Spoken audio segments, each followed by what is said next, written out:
So guys, when someone is pinning you against the wall, the attacker is coming at you. Now from here, chances are they're going to be pressing you against the wall. That's not such a bad thing because here you can use your stance to gain stability. And then when that is happening, what I teach my students is you want to try and pin the hand that's against you. Now, whether that hand is grabbing your clothes or even choking you, right? So from there, you just want to bring your chin down and pin. When that punch is coming, it's quite simple. All you need to do is just cover the area you're exposed. But as you do that, you're turning the body here, right? And when you turn in one direction, then you trap and you go in the opposite direction, right? So the choke is coming, they're pinning you. You cover and then you go. So what I'm doing here on the first one, pin. Now, why is it important to pin? Because at least you have control of one arm. So then in order for you to cover, you need to cover and just defend yourself against that single hand. Where if you're just trying to cover, hit and something like that, then you're going to be worrying about two because he'll let go of this one and once he punches with that one and then he'll come with that hand at you.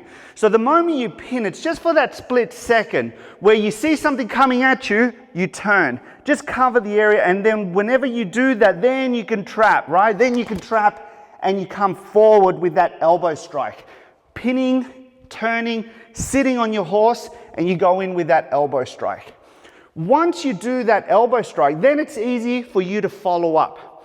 Okay, so he comes, I'm covering, trapping and turning. Once I bring him in one direction, then I just go in the opposite direction.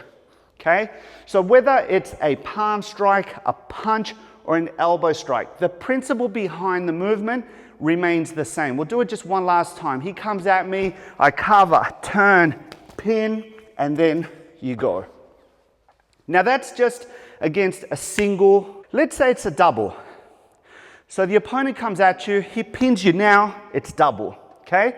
Now this one may seem a lot more complex, but really it's actually a lot easier for you to deal with because now he's got both his hands on you. So when that is happening, rule number one, still try to pin at least one hand. Now with the other hand, you just go straight to the throat, straight in. It's a movement, it's an explosive movement because you're using two hands at once and one is pulling, one is pushing. Now when I practice this, I like to just go all the way, right? Why all the way? Because that way I build the habit of pushing the shoulder forward and not holding back.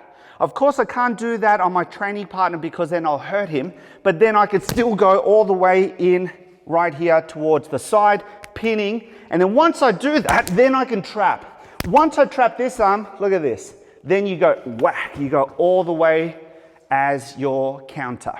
So on the double, he's pinning you, right? Your back is against the wall. Spread your legs a little bit so that way you've got more stability. From here, the moment you see the opportunity to make your move, pin and go all the way. This one to the throat. In practice, just go all the way and then you trap.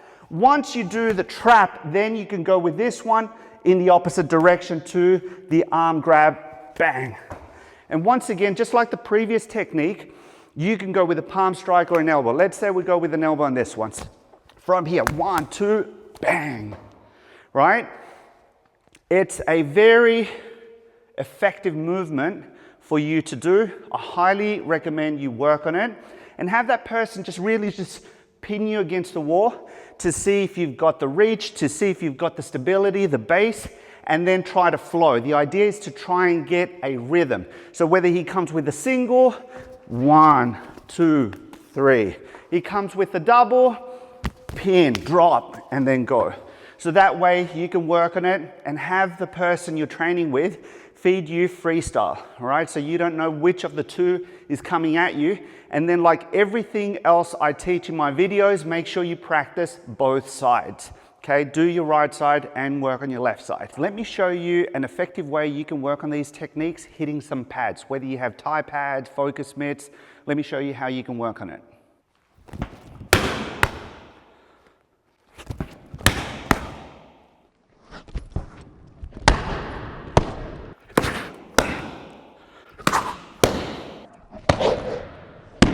So guys, that's it for today's video.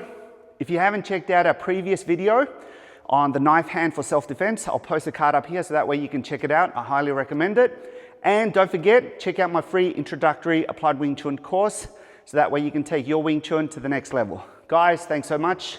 See you on the next one.